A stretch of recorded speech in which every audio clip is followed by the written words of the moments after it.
Mon podcast IMO.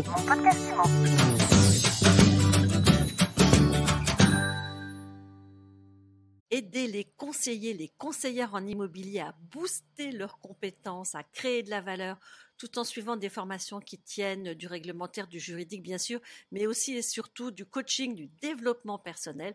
Eh bien, c'est la raison d'être de Pulse. Je vous préviens, ça va pulser aujourd'hui dans mon podcast IMO. Je reçois un trio de choc avec d'abord Olivier Guerre, alias Olivier le formateur. Bonjour. Bonjour Ariane, quelle présentation, super. Olivier, tu es avec Steven Duquesne, Monsieur Communication, Monsieur Techno de Pulse. Steven, bonjour Steven, elle te va bien la définition? Oui, ça me va très bien, merci. Et puis là, le troisième du trio, c'est Georges Aoun. Bonjour. Hello. Hello. Alors Georges, tu es le monsieur business, le monsieur bizdev de la bande. On va dire ça, oui. Bon, alors ça y est, on voit un peu comment ça, les rôles se répartissent. C'est quoi Pulse exactement? Une plateforme de formateurs? Pulse serait plutôt un groupement de formateurs, c'est-à-dire on a réuni entre guillemets des formateurs qui ont avant tout des valeurs humaines dans lesquelles on se retrouve tous, donc des valeurs communes.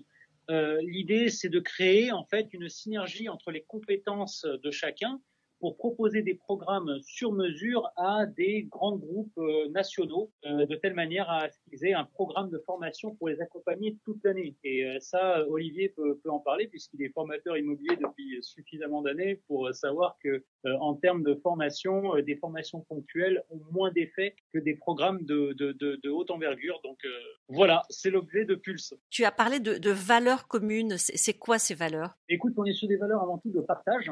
Donc l'idée, c'est qu'on veut remettre l'humain au centre de notre métier, de nos métiers d'immobilier, puisqu'on a tous fait un passage dans les métiers d'immobilier. Et l'humain est important dans le sens où, comme le dit un petit peu le slogan de Pulse, c'est que la compétence d'un agent immobilier, c'est 80% de développement psychologique et uniquement 20% de technique.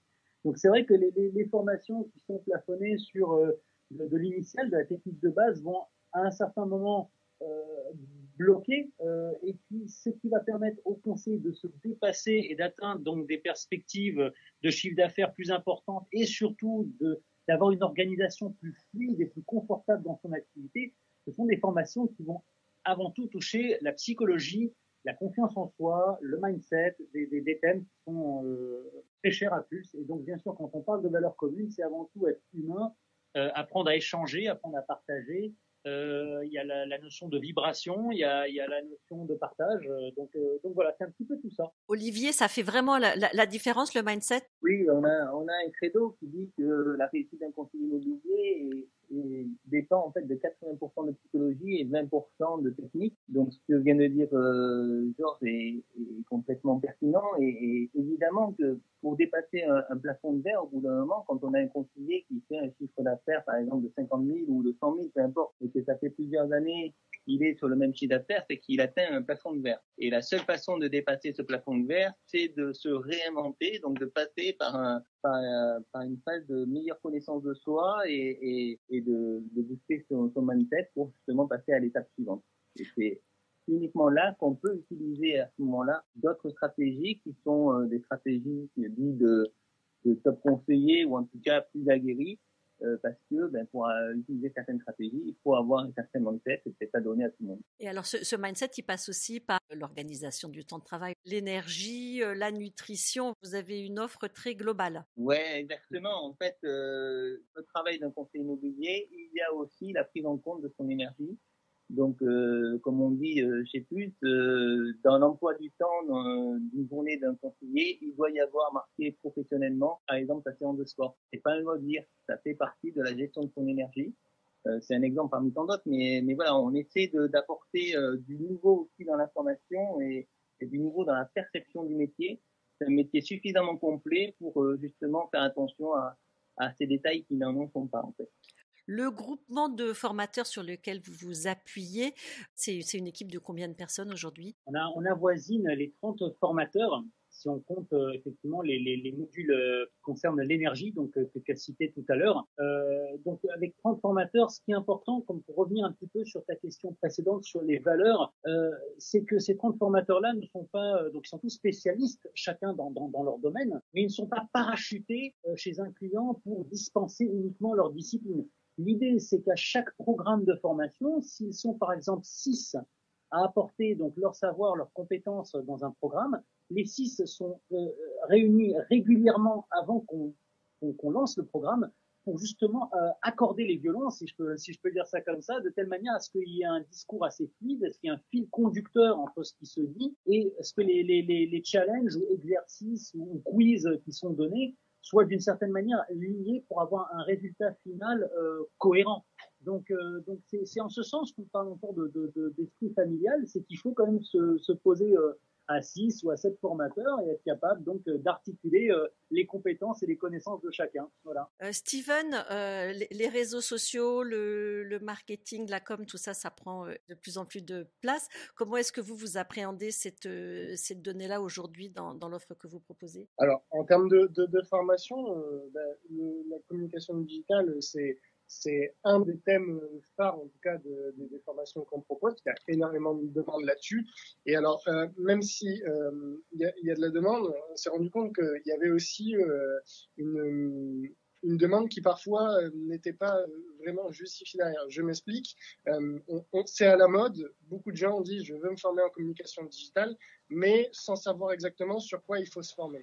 Et c'est là où nous, on arrive et qu'on arrive à être force de proposition et à proposer des programmes assez innovants dans le contenu parce qu'on sait mettre le doigt là où il faut et on sait ce qu'il faut vraiment aux conseillers pour communiquer de façon efficace et utiliser la communication digitale pour pérenniser son business. Je rebondis sur ce que Steven dit. C'est vrai qu'on l'a pas dit en amont, mais au départ, on a une forme d'audit. Donc, on va d'abord sonder donc les besoins des clients. Donc forcément, comme il dit, communication digitale, mais c'est valable pour tous les autres volets. Il y a différents besoins en fonction des clients, en fonction de leur secteur, en fonction de la composition de leurs équipes.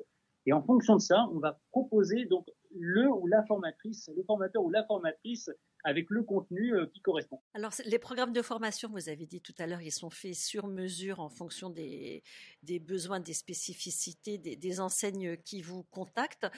Schématiquement, ça pourrait être quoi? Voilà, je suis un gros réseau national, je viens vous voir. Comment vous appréhendez l'audit? Alors déjà, il y a un échange important avec les directeurs de la formation, les responsables de la formation. On essaie de voir quelles sont leurs priorités et en fonction, on va leur proposer un programme adapté. Et la force de Pulse, c'est d'arriver à faire des programmes multi-formateurs, comme l'a expliqué Georges tout à l'heure. Voilà, il y a des réunions mensuelles déjà, et puis ensuite des réunions spécifiques en fonction des programmes qu'on met en place pour justement que les formateurs puissent travailler ensemble. Et ce qui est l'autre avantage que ça a aussi, c'est que on est convaincu chez Pulse qu'un formateur, et je suis bien placé pour le savoir, à lui tout seul ne peut pas fédérer tout le monde d'une part, et puis au bout d'un moment, quand un formateur a donné son contenu, comme je dis très souvent, il a une date de péremption, c'est-à-dire que au bout d'un an, 2 ans, l'idée c'est vraiment aussi pour le conseiller de voir plusieurs personnalités, de voir plusieurs contenus, et c'est à partir de là que le conseiller va se faire une idée plus large et va avoir plusieurs déclics avec un formateur, il va avoir un certain déclic, avec l'autre, d'autres déclics, etc. Et c'est ça qui fait la richesse aussi des programmes qu'on peut proposer. Et pour péter le point, en fin de programme, on va faire un bilan et on va évaluer d'une, la satisfaction et de deux, les résultats que ça a eu pour les conseillers et managers et patrons. Et c'est là où on va pouvoir après proposer un suivi et proposer du contenu pour aller compléter ce qu'on a dit ou pour aller encore plus loin sur un thème. Et on arrive à mettre en place du coup un vrai accompagnement qui peut durer 1, 2 ou 3 ans si besoin, pour vraiment aider les conseillers à performer. Donc, si on veut en savoir plus, on va sur Pulse. Dernière question pour les conseillers qui nous écoutent en ce moment, là, dans la période qui reste un peu compliquée. Si vous aviez un conseil à donner. Un conseil à donner, c'est dans le contexte actuel, déjà de se former, peu importe l'organisme de formation ou le formateur, peu importe, se former avec plusieurs formateurs. Donc 14 heures par an, c'est ce qui est imposé par le gouvernement. C'est peut-être pas suffisant. Il faut se former pour performer et non pas pour avoir une attestation dans l'allure. Il faut pas se tromper. Et voilà. Et c'est en performance et en s'enrichissant auprès des formateurs et aussi auprès d'autres confrères qu'on arrive justement à réussir, du moins à performer dans son métier. Faut pas se leurrer, c'est un métier quand même où il faut être très curieux, je pense aussi. Et d'une certaine manière, la formation, bien sûr, c'est fait pour progresser, mais c'est aussi, d'une certaine façon aussi, c'est fait pour s'enrichir.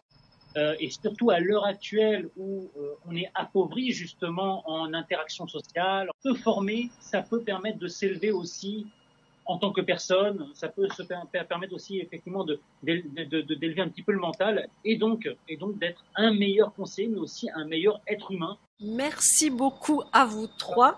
Merci, et Ariane. À très bientôt. Mon podcast IMO.